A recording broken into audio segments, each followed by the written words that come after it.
حضرت میاں شیر محمد شرک پوری علیہ رحمہ فجر کی نماز کے بعد یہ ٹوٹیاں نہیں جس طرح ہوتی تو وہ چھوٹا سا برآمدہ تھا، تو برآمدے کے اوپر بیٹھ کے وظائف کرتے تھے اور پھر اشراق کی نماز تک وہاں بیٹھتے اور پھر تشریف لے جاتے۔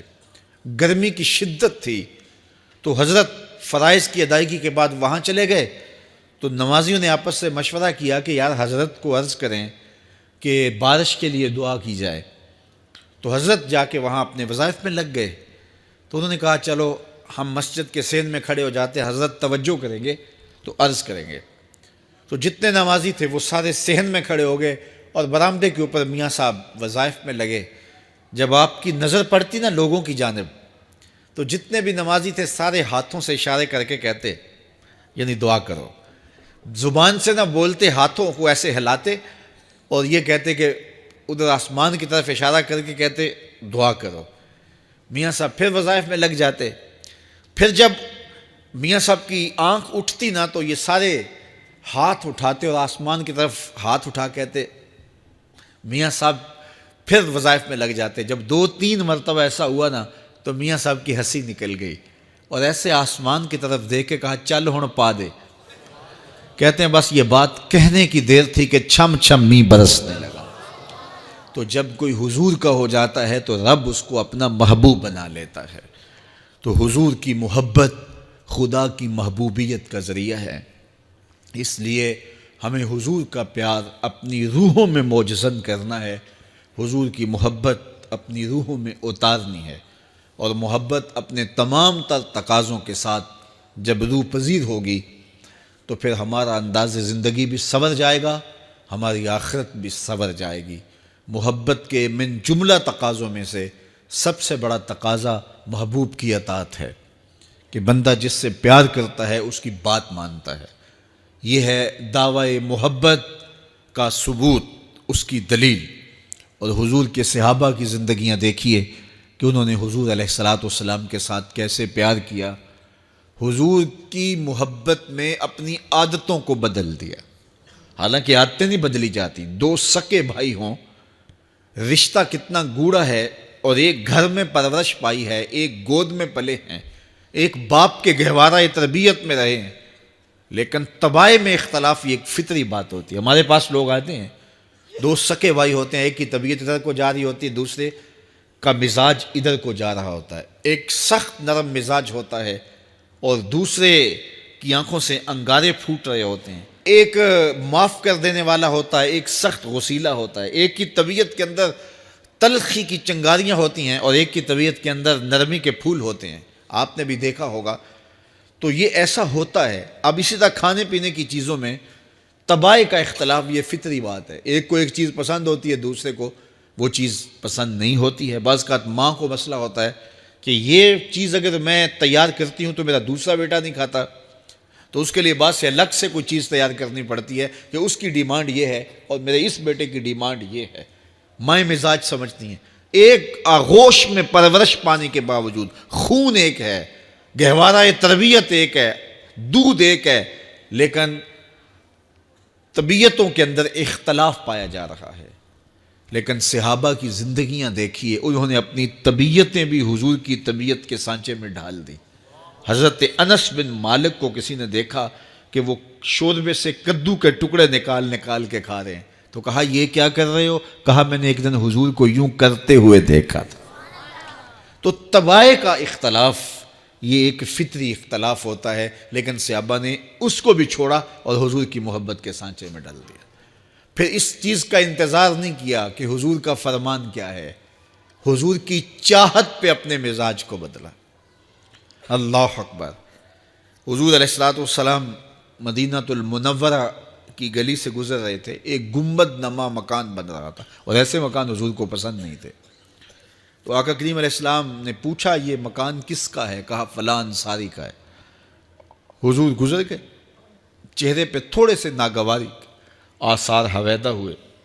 کسی نے اس صحابی کو بتا دیا کہ حضور گزرے تھے، تیرے مکان کو دیکھا، شاید پسند نہیں آیا۔ 2-4 دن کے بعد حضور دوبارہ گزرے، دیکھا کہ وہاں ملبے کا ڈھیر پڑا ہوا تھا۔ فرمایا اس صحابی کو بلاؤ. بلایا گیا. کہا میں پرسوں ترسوں گزرا تھا, تیرا مکان دیکھا تھا, یہ کیا ہوا؟ عرض کی میں نے گرا دیا ہے. فرمایا کیوں؟ عرض کی سنا تھا آپ کو پسند نہیں, سنا تھا آپ کو پسند نہیں. میں اور آپ دیکھیں ہمارا کیا کیا حضور کو پسند نہیں, سر سے لے کر پاؤں تک, نجی زندگی سے لے کے سیاسی زندگی تک, اپنے امور ذات سے لے کر کے اپنی معاشرتی زندگی تک, ہمارا کیا کیا حضور کو پسند نہیں, اور ہر وہ چیز بدل دیں جو حضور کو پسند نہیں. محمد دی زیارت محمد دے رنگ وچ, اے ٹھگ بازیاں جانے پیارا محمد صلی اللہ علیہ وسلم. میرے شیخ کامل کا ایک شعر ہے, اور وہ شعر اتنا وزنی ہے کہ اگر میرے پاس جواہر لال موتی ہوں اور میں ایک پلڑے میں ڈال دوں اور ایک پلڑے میں یہ شعر رکھ دوں تو یہ شعر پھر بھی بھاری ہوگا. یاری لا تو پاک نبی سنگ, اے پر پوری یاری, پھر درود قبول ہے تیرا لکھ نہ لوں ایک واری.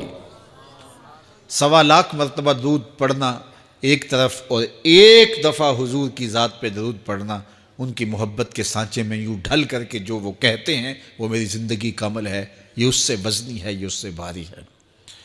تو حضور کی محبت. حضور کے ایک صحابی تھے, وہ حضور کو ملنے آئے, اور آئے تھے بحرین سے. اچھا, انہوں نے حضور کو سلام کیا تو حضور نے رخ پھیر لیا, ناراضگی کا اظہار کیا. تو وہ سمجھے کہ شاید حضور نے ایسے ہی رخ پھیرا ہے, تو جدھر حضور نے رخ پھیرا وہ ادھر جا کے سلام کرتے ہیں. تو حضور نے پھر رخ پھیر لیا. سمجھ گئے کہ حضور ناراض ہیں. اب انہیں سمجھ یہ نہیں آ رہی تھی کہ ناراضگی کا سبب کیا ہے. وہ اصحاب رسول سے پوچھنے لگے کہ حضور مجھ سے ناراض لگتے ہیں, آپ میں سے کوئی بتا سکتا ہے کہ حضور کیوں ناراض ہیں؟ اللہ اکبر.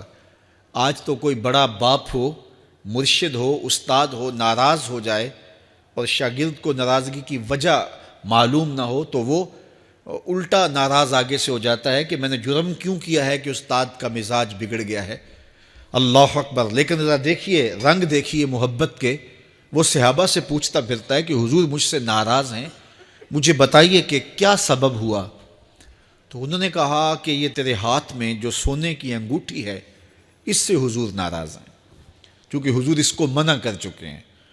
امت کے لیے سونا چاندی حضور نے امت کے مردوں کے لیے منع فرما دیا.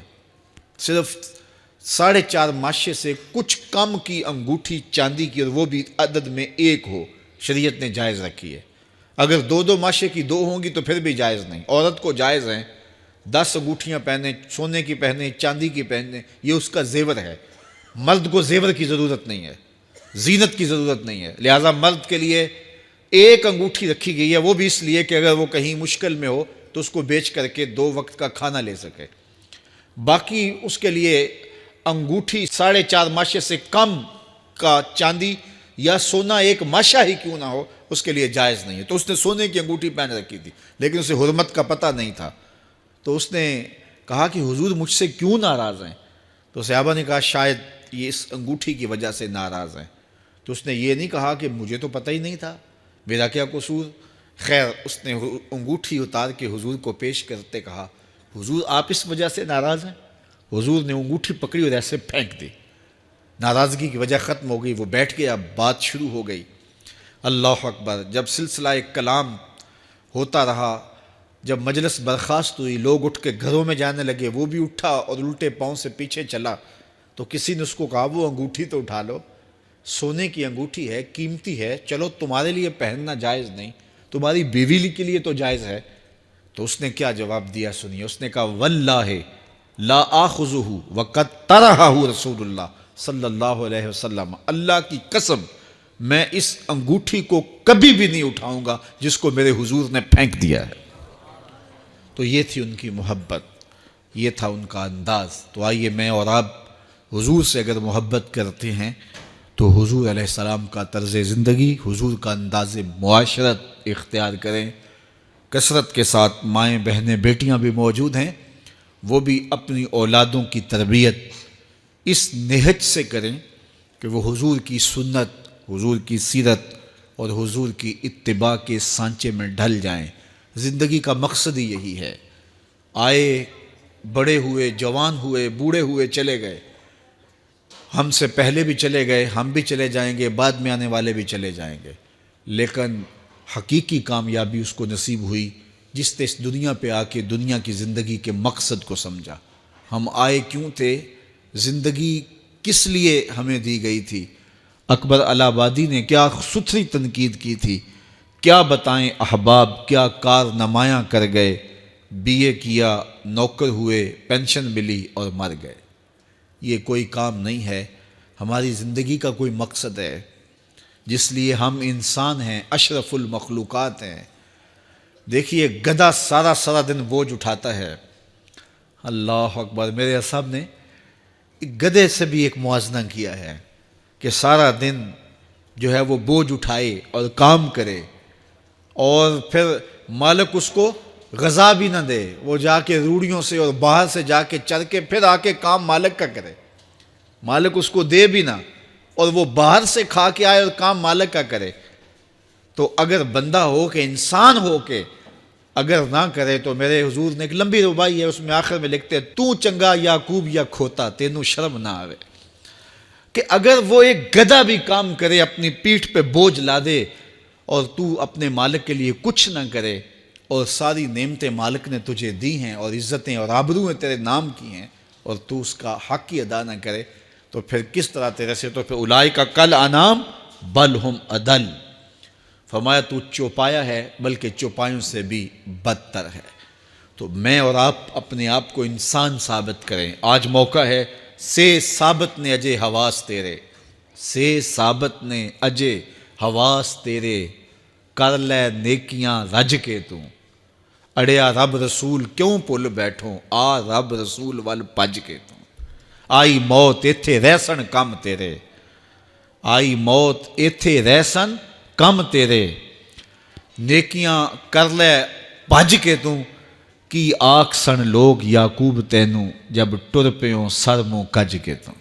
وہ وقت آئے گا جب تنیاں باندھ دی جائیں گی، جب دونوں جانب سے کفن باندھ دیا جائے گا، پھر پردہ ہٹا کے دیکھا جائے گا، پھر بند کر دیا جائے گا۔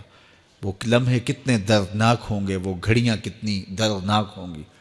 آج مجھے اور آپ کو اللہ نے موقع دیا ہے، تو آج حضور کی سیرت کو اپنانے کا، اپنی روحوں میں اتارنے کا عزم کر کے اس مجلس سے ہم روانہ ہوں۔